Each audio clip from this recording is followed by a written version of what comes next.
Concludes the weekly test. We now return to regular programming.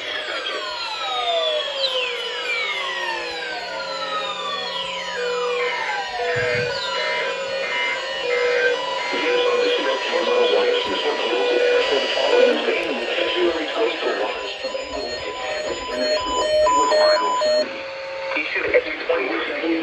you.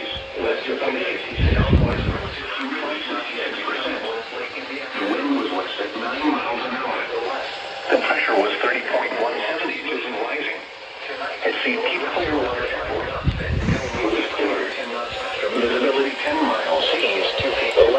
175 degrees. Inland waters electron.